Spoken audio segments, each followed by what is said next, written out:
मुख्यमंत्री माझी लाडकी बहीण योजनेतील महाराष्ट्र राज्यातील माझ्या तमाम लाडक्या भगिनींना मी आपला सर्वांचा लाडका भाऊ नितीन अग्रवाल आपल्या पेजच्या आणि आपल्या चॅनलच्या माध्यमातून, ज्याचं नाव आहे भारत का लाल NK अग्रवाल, एक दिलासादायक आनंदाची म्हणा किंवा धीर देणारी बातमी म्हणा, या व्हिडिओच्या माध्यमातून घेऊन आलेलो आहे. आता घेऊन आलेलो म्हणजे काही विशेष अपडेट आहे का, शासन निर्णय आहे का, पैसे येत आहे याबद्दल नाहीये, परंतु कुठे ना कुठे खूप महिन्यापासून, खूप दिवसापासून महाराष्ट्र राज्यातील खूप साऱ्या पात्र लाडक्या भगिनींना त्यांच्या हक्काचे 4-4, 2-2, 6-6 महिन्यांचे अनुदान, हप्ते, पैसे आलेले नाहीत लाडक्या भगिनींनो.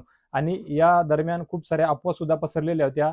जिल्ह्याच्या ठिकाणी महिला बाल विकास विभागाच्या ठिकाणी जाऊन त्यांनी केवायसी करिता त्यांना संधी मिळालेली आहे, तर केवायसी करून घ्यावी अशी सुद्धा अफवा होती. तर ती खरोखर अफवाच होती, तो काही विषय नाही, ती गोष्ट खोटी होती. परंतु आता मग या व्हिडिओच्या माध्यमातून दिलासादायक बातमी आहे तरी काय, तर ती बातमी अशी आहे लाडक्या भगिनींनो, महिला व बालविकास मंत्री अदितीताई तटकरे यांच्या ऑफिशियल पेजवर त्यांनी माहिती दिलेली आहे आता थोड्या वेळ अगोदरच, की कुठल्याही पात्र लाडक्या भगिनींचे अनुदान बंद होणार नाहीये, कुठल्याही पात्र लाडक्या भगिनींचा लाभ बंद होणार नाहीये, त्या योजनेतून त्यांना वगळण्यात येणार नाहीये. स्क्रुटिनी सुरू आहे, फेर तपासणी सुरू आहे.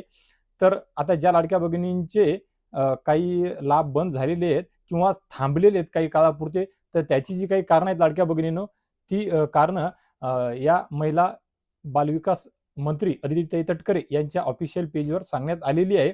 जी मुख्य 4 कारणे आहेत, ज्यापैकी लाभार्थ्यांचं उत्पन्न, लाभार्थ्यांचं म्हणजे पात्र लाभार्थी बहिणींचं जे वय आहे त्या वयामध्ये तफावत, आधारवरील वय आणि त्यांचं खरं वय. आता आधारवर जर कमी जास्त असलं परंतु त्यांना वाटत असेल की आपलं वय बरोबर आहे, तर ते आधारवरून त्यांना अपडेट करायचं आहे. अर्ज करत असताना काही लाभार्थ्यांचं वय कमी जास्त होतं, तर काही लाभार्थ्यांचं, पात्र भगिनींचं वय समजा सपोज 64 होतं आणि आता 1.5 वर्ष होत आहे या योजनेला, तर ते आता 65च्या वर झालं, तर मग तशा परिस्थितीमध्ये त्या लाभार्थ्यांना या योजनेतून लाभ मिळणे बंद होतो आणि दुसऱ्या योजनेमध्ये त्यांना समाविष्ट केल्या जाते किंवा त्यांना स्वतः त्या योजनेमध्ये अर्ज करावा लागतो. ही झाली गोष्ट. ही 2 कारणं. 2 कारणाव्यतिरिक्त RTOकडून सुद्धा महिला बालविकास विभागाने, या खात्याने खूप मोठी यादी घेतलेली आहे. त्यानुसार त्या पात्र लाभार्थ्यांच्या परिवारामधील कुठल्याही व्यक्तीच्या, पात्र म्हणजे राशन कार्डवर 4, 5, 6 किंवा जेवढे काही नावं असतील त्या नावापैकी ज्या व्यक्तीच्या नावे वाहन आहे, 4चाकी वाहन आहे आणि RTO मध्ये त्याची नोंद आहे, तसे सुद्धा लाभार्थी बाद होत आहे, त्यांचा लाभ थांबत आहे. त्याच्या वयाची अट झाली, आधार दुरुस्ती झाली, उत्पन्न झालं आणि RTOचा विषय झाला. याच्या व्यतिरिक्त अजून एक गोष्ट ती म्हणजे महत्वाची, जर तुम्ही इतर योजनांचा लाभ घेत असाल तर, कारण की तो सर्व डाटा शासनाकडे असतो, तर तशा परिस्थितीमध्ये तुमचा लाभ कमी होऊ शकतो, बाद होऊ शकतो किंवा थांबू शकतो. आता हे झाली 4 मुख्य कारणं जी महिला व बालविकास मंत्री अदितीताई तटकरे यांच्या ऑफिशियल पेजवर दिलेली आहेत. त्यामध्ये असं सुद्धा नमूद करण्यात आलेलं, सांगण्यात आलेलं आहे, की जर या 4ही गोष्टी तुमच्या बरोबर असतील आणि अशा परिस्थितीमध्ये सुद्धा जर तुमचा लाभ थांबलेला असेल, तर मग मात्र नक्कीच तुम्ही तुमच्या जिल्ह्याच्या महिला व बाल विकास खात्यामध्ये, तिथे त्या कार्यालयामध्ये जाऊन तक्रार नोंदवू शकता. तुमची त्रुटी काय आहे ती पाहून ती त्रुटी दुरुस्त करू शकता.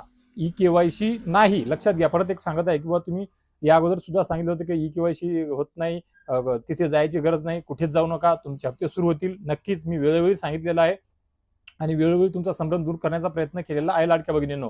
परंतु आता ह्यावेळी सुद्धा ते सांगत आहे, KYC संदर्भात सध्या आपण बोलत नाहीये. तुमचं सर्व काही बरोबर असून सुद्धा जर तुमचा लाभ थांबलेला असेल, तुम्हाला शाश्वती असेल, खात्री असेल, तर अशा परिस्थितीमध्ये मात्र तुम्ही नक्की 100% महिला बालविकास खात्यामध्ये, तिथे कार्यालयामध्ये जाऊन तुमची त्रुटी बघू शकता, चेक करू शकता, ती दुरुस्ती करू शकता किंवा तुमची तक्रार सुद्धा नोंदवू शकता. जोपर्यंत नारी शक्ती दूत ॲपवर तक्रार नोंदवण्याचा जो ऑप्शन आहे तो सुरळीतपणे चालू होत नाही, ती ॲप सुरळीतपणे चालू होत नाही, तोपर्यंत तुम्ही महिला बालविकास कार्यालयामध्ये जाऊ शकता लाडक्या भगिनींनो.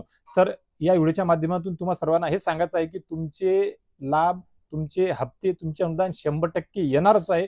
फक्त तुमच्या काही जणांच्या त्रुटी असतील तर त्या त्रुट्या दूर करणं आवश्यक आहे. स्क्रुटिनी सुद्धा सुरू आहे. याच आठवड्यामध्ये महिला बालविकास मंत्री अदितीताई तटकरेंनी सुद्धा यावर भाष्य केलं. राज्याचे मुख्यमंत्री देवेंद्र फडणवीस साहेब यांनी सुद्धा भाष्य केलं. त्यांनी स्पष्ट सांगितलं की वेळ प्रसंगी आवश्यक वाटल्यास KYCची विंडो परत एक वेळ सुरू करू. सोबतच चंद्रशेखर बावनकुळे साहेबांनी सुद्धा सांगितलं की स्क्रुटिनी अजून सुरू आहे, त्यामुळे, आणि मी वेळोवेळी वर्ष 1.5 वर्षापासून तुम्हाला सांगत आहे की ही योजना खऱ्या अर्थाने तुमच्यासाठी नसली तरी सुद्धा ही या खऱ्या अर्थाने राजकीय सत्तेतल्या सत्ताधाऱ्यांसाठी, या लाभार्थ्यांकरिता, लोकप्रतिनिधींकरिता खूप महत्वाची आहे ही योजना. त्यांच्याकरिता हा माइलस्टोन आहे. या योजनेमुळे, तुमच्या मतामुळे ते या सत्तेमध्ये बसलेले आहेत. त्यामुळे तुमचा लाभ जरी थांबला तरी सुद्धा हा लाभ तुम्हाला मिळवून देण्याचा जो एक काही अधिकार आहे किंवा तुम्हाला प्राप्त करून घेण्याचा अधिकार आहे, याच्यापेक्षा तुम्हाला देण्याकरिता हे उतावीळ आहेत आणि हे तुम्हाला देणार. हे यामध्ये फक्त खोटे लाभार्थी जे काटू शकतात ते काटण्याचा त्यांचा प्रयत्न आहे. परंतु कुठे ना कुठे जरी 81 लाख लाडक्या भगिनींचा आकडा समोर आलेला असला तरी सुद्धा या 81 लाख लाडक्या भगिनींमध्ये खूप साऱ्या 60-70 लाख लाडक्या भगिनी किंवा 75 पेक्षाही जास्त लाख लाडक्या भगिनींचा लाभ हा परत सुरू होणार आहे आणि होणारच आहे लाडक्या भगिनींनो. ही योजना बंद सध्या तरी करण्यात येईल असं वाटत नाही. ठीक आहे, 2100 रुपये ते करत नाहीये, चालू केले नाही त्यांनी. त्यांचा प्रयत्न सुद्धा आहे की जेवढे जास्तीत जास्त लाभार्थी काटछाट करता येतील, बाद करता येतील, तो करण्याचा प्रयत्न आहे. परंतु ते करू शकत नाहीये, कारण की तुमचं खरं आहे, तुम्ही खरे लाभार्थी आहात. आणि जे लाभार्थी खोटे आहेत किंवा जे पात्र नाही आहेत किंवा ज्यांचं उत्पन्न जास्त आहे किंवा ज्यांचा रिटर्न वगैरे भरला जातो किंवा ज्यांच्या परिवारामध्ये 4 चाकी नवीन वाहनं आहेत, अशा लाभार्थ्यांना जर तो लाभ नाही मिळाला, त्यात काही दुमत नाहीये, त्यामध्ये काही हरकत नाहीये. परंतु ज्या खऱ्या लाभार्थी आहेत, ज्यांना खरोखर आवश्यकता आहे, अशा लाडक्या बहिणींना लाभ मिळावा, ते लाभापासून वंचित राहू नये, हीच एक या शासनाकडे, या लाभार्थ्यांच्या वतीने एक आपल्या व्हिडिओच्या माध्यमातून सुद्धा विनंती आहे लाडक्या भगिनींनो. तर लाडक्या भगिनींनो, या व्हिडिओच्या माध्यमातून आपल्या सर्वांना मी तुमचा लाडका भाऊ हेच सांगू इच्छित आहे की तुम्ही निश्चिंत राहा. 4 महिने उद्या, 2 महिने उद्या, 3 महिने उद्या, तुमचा लाभ परत सुरू होणार, सुरळीत सुरू होणार. तुमचे राहिलेले हप्ते सुद्धा तुम्हाला मिळणार. परंतु वेळ प्रसंगी आपण आपल्या पातळीवर आपल्याला जर 100% गॅरंटी आहे, खात्री आहे की आपलं काही सर्व काही बरोबर आहे, आपल्याला सर्व काही माहिती आहे, आधार वगैरे, नाव, गाव, सर्व, वय, वडिलाचं नाव, पतीचं नाव, केवायसी चुकली किंवा नाही चुकली, या सर्व गोष्टी जर क्लिअर असतील तर मग मात्र तुम्ही महिला व बालविकास कार्यालय गाठू शकता किंवा थोड्या दिवस, काही दिवस अजून वाट पाहू शकता. केवायसीची सुद्धा प्रक्रिया सुरू होणार आहे, दुरुस्ती सुद्धा होईल अशी एक आशा बाळगूया लाडक्या भगिनींनो. तर लाडक्या भगिनींनो, या व्हिडिओच्या माध्यमातून मी आपणा सर्व महाराष्ट्र राज्यातील तमाम लाडक्या भगिनींना एक धीर देण्याचा प्रयत्न केलेला आहे, तुमचे प्रश्नांचं उत्तर देण्याचा प्रयत्न केलेला आहे, तुमच्या मनामध्ये ज्या शंका कुशंका होत्या त्या दूर करण्याचा प्रयत्न केलेला आहे, तुमचा गोंधळ होऊ नये याकरिता हा व्हिडिओ तुमच्यापर्यंत पोहोचवण्याचा प्रयत्न केलेला आहे. आणि ही सर्व माहिती महिला व बालविकास मंत्री अदितीताई तटकरे यांच्या ऑफिशियल पेजवर सुद्धा आहे. तर लाडक्या भगिनींनो, आशा करतो इतर व्हिडिओप्रमाणे नेहमीप्रमाणेच हा व्हिडिओ, या व्हिडिओच्या माध्यमातून दिलेली माहिती सुद्धा तुमच्याकरिता नक्कीच लाख मोलाची ठरेल, उपयोगी ठरेल. आणि ही माहिती इतर सर्व महाराष्ट्र राज्यातील आपल्या तमाम लाडक्या भगिनींपर्यंत पोहोचव याकरिता नक्कीच हा व्हिडिओ त्यांच्यापर्यंत शेअर करा, जेणेकरून त्यांचा सुद्धा गोंधळ दूर होईल, शंका कुशंका त्यांच्या मनामध्ये राहणार नाही आणि त्यांना आधार मिळेल, धीर मिळेल. आणि तुम्ही हा व्हिडिओ त्यांच्यापर्यंत शेअर केल्याच्या नंतर पोहोचवल्याच्या मुळे नक्कीच त्या तुमचे सुद्धा आभार मानतील लाडक्या भगिनींनो. तर लाडक्या भगिनींनो, या व्हिडिओच्या माध्यमातून तुर्तास एवढेच. भेटूया एका नवीन व्हिडिओच्या माध्यमातून तुमच्या आमच्या नवीन उपयोगी माहितीसह. आणि मी व्हिडिओच्या अखेर नेहमी सांगतो आणि त्यानुसार पुढच्या व्हिडिओमध्ये आणतो सुद्धा, त्याप्रमाणे अजून एका गोड बातमीसह. तोपर्यंत धन्यवाद लाडक्या भगिनींनो.